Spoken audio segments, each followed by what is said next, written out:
Panama కాలువ 100 ఏళ్ల క్రితం మనిషి నిర్మించిన ఓ అద్భుత నిర్మాణం.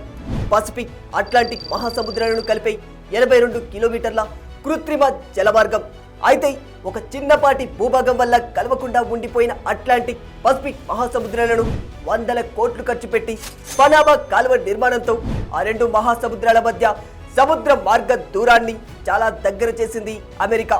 ఇది నిర్మించబడటానికి ముందు సముద్రం ద్వారా ఓడలు ప్రయాణించాలంటే దక్షిణ అమెరికా చుట్టూ చాలా దూరం ప్రయాణించాల్సి వచ్చేది. ఈ కాలువ నిర్మాణంతో ఇప్పుడు ఆ పరిస్థితి పూర్తిగా మారిపోయింది. పనామా కాలువ గురించి ఈ మధ్య కాలంలో చాలా వార్తలు వినిపిస్తూ ఉన్నాయి. మరి ముఖ్యంగా దీనిపై ట్రంప్ చేసిన వ్యాఖ్యలు ప్రపంచ వ్యాప్తంగా పెను దుమారమే రేపుతూ ఉన్నాయి. పనామా కాలువ అమెరికాకు చెందినదని, దీన్ని ఇప్పుడు వేరొకరి నియంత్రణలో ఉందని, ఈ కాలువను తిరిగి ఖచ్చితంగా స్వాధీనం చేసుకుంటామని ఎప్పటి నుంచో కయ్యానికి కాలు దూవుతున్నాడు ట్రంప్. మరైతే వాస్తవానికి పనామా కాలువ ఎవరి ఆధీనంలో ఉండాలి? అసలు డొనాల్డ్ ట్రంప్ దానిని ఎందుకు నియంత్రించాలనుకుంటున్నారు? అమెరికా ఆరోపించినట్లు చైనా నిజంగానే పనామా కాలువపై పట్టు సాధించిందా? ఈ విషయాలన్నీ తెలియాలంటే ఈ వీడియోను ఎక్కడా స్కిప్ చేయకుండా చివరి వరకు పూర్తిగా చూసేయండి.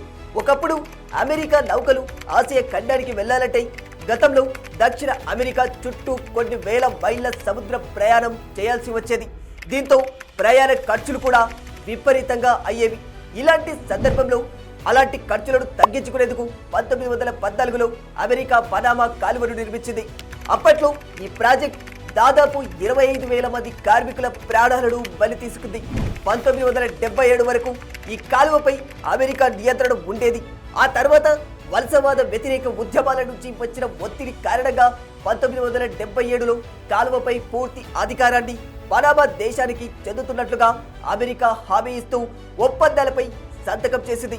చేసుకున్న ఒప్పందం ప్రకారం 1999లో అమెరికా కాలువపై తన పెత్తనాన్ని వదిలేసి దాని సర్వాధికారాలు మొత్తం పనామా చేతుల్లో పెట్టేసింది. కాలువ నిర్మించిన కొత్తలో ఈ మార్గం గుండా రోజుకు 3-4 నౌకలై రాకపోకలు సాగించేవి. ఆ తర్వాత ఇది అత్యంత దగ్గరి దారి కావడంతో రాను రాను ఈ మార్గం గుండా అంతర్జాతీయ రవాణా నౌకల రాకపోకలు విపరీతంగా పెరిగిపోయాయి. ఇప్పుడు ఏటా లక్షలాది నౌకలు వెళుతూ ఉన్నాయి. వాస్తవానికి ఒకప్పటి పనామా కాలువకు ప్రస్తుత పనామా కాలువకు చాలా తేడా ఉంటుంది. ఎలా అంటే పనామా కాలువ బాధ్యతలు తమ చేతుల్లోకి వచ్చాక పనామా దేశం ఈ కాలువను ఏకంగా $5 బిలియన్ ఖర్చు పెట్టి మరీ పెద్దగా విస్తరింపచేసింది. దీంతో 2016 తర్వాత భారీ నౌకలు సైతం ఈ కాలువ గుండా ఈజీగా వెళ్లడం మొదలయ్యింది. ప్రస్తుతం పనామా దేశానికి 1/5 వంతు ఆదాయం ఈ కాలువ నుంచే వస్తుందంటున్నారు ప్రపంచ వాణిజ్య మేధావులంతా. పనామా కాలువ మీదుగా ఏటా 23 లక్షల కోట్ల వ్యాపారం జరుగుతుందట. ఇక 2017లో తైవాన్తో పనామా దౌత్య సంబంధాలను తెంచేసుకుంది. ఈ క్రమంలో చైనాతో సంబంధాలను బలపరుచుకుంది. రోజు రోజుకు భారీ భారీ పెట్టుబడులతో చైనా పనామాకు ముఖ్యమైన మిత్ర దేశంగా మారిపోయింది. ఈ నేపథ్యంలో ట్రంప్ మాట్లాడుతూ ఈ కాలువ అక్రమార్కుల చేతుల్లోకి వెళ్లిపోయిందని అన్నారు. కష్టపడి తవ్విన తమకై అధిక ఛార్జీల వాత పెడుతూ శత్రుదేశం చైనాకు నిర్వహణ హక్కులు కట్టబెట్టారని ట్రంప్ ఆగ్రహావేశాలకు గురవుతూ ఉన్నారు. అందుకే ఎలాగైనా సరే పనామా కాలువపై యాజమాన్య హక్కులను తిరిగి సంపాదిస్తామని ప్రమాణ స్వీకారం రోజై ట్రంప్ ప్రకటించారు. China's running the Panama Canal.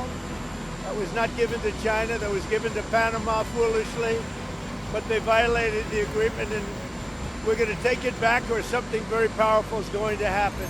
వాస్తవానికి ఈ కాలువను వాణిజ్యపరంగా అత్యధికంగా వాడుతున్న దేశాల్లో అమెరికా అగ్రస్థానంలో ఉంటుంది.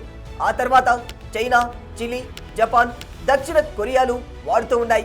అమెరికా సరుకు రవాణా నౌకలతో పాటు చాలా ప్రపంచ దేశాలపై నిఘా కోసం తమ మిత్ర దేశాల్లో తమ స్థావరాలకు సైన్యాన్ని తరలించేందుకు యుద్ధ నౌకలను కూడా ఇదే మార్గం గుండా పంపుతోంది. వాడకం ఎక్కువగా ఉండటంతో అమెరికాకు రాకపోకల ఛార్జీలు కూడా ఎక్కువగా మారిపోయాయి.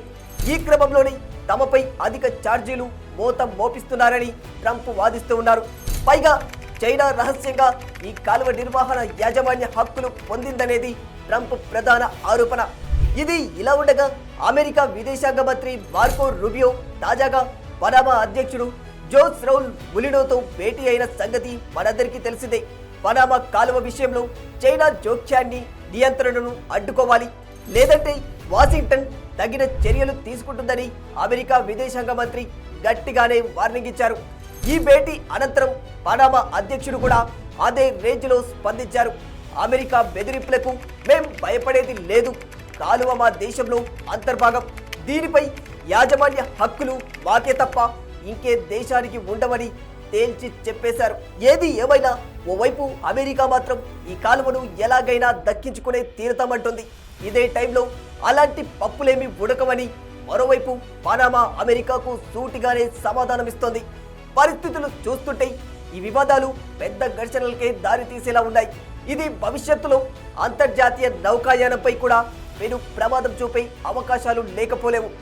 అవసరమైతే సైనిక శక్తితో బెదిరించో, బలవంతపు చర్యలతోనూ మాట నెగ్గించుకోవడం కోసం ట్రంప్ పనామాపై ఎలాంటి దూకుడు నిర్ణయాలు తీసుకుంటారోనని ప్రపంచ దేశాలన్నీ ఆందోళన వ్యక్తం చేస్తూ ఉన్నాయి. చూడాలి మరి పనామా కాలువ వివాదం ఎటు దారి మలనుందో. For more videos like this, subscribe Big TV channel.